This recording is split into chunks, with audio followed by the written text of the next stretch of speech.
Okay, so we looked at how sales differs across time by doing this simple regression of sales and trend. Now we're going to save it into an object, which is called fit, and we're going to plot this object. Now I'm going to do this in a way that I have all, well, let me just do it like this.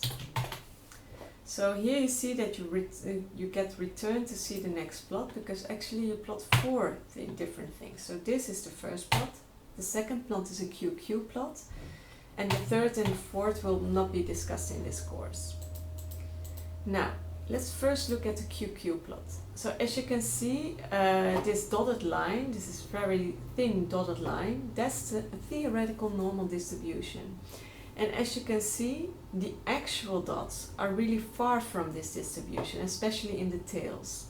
So this means that you have like a variable that has like wider tails than you would expect if it would be normally distributed.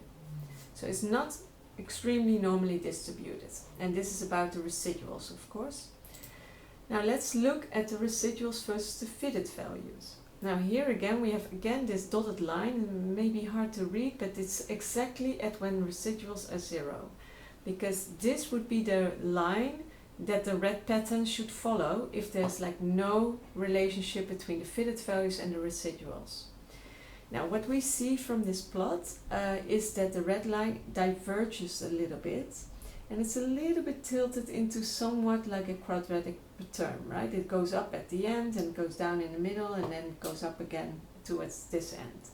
So you could say it's a violation of linearity. If you would have like a Swift a pattern, for instance, then you could say there's a violation of independence of errors. Now, what about homoscedasticity?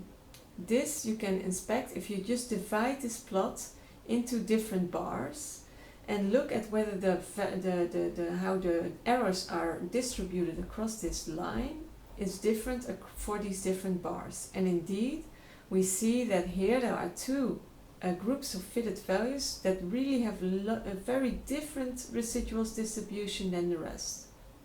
Right? So we could say that this is some kind of a violation of the homoscedasticity.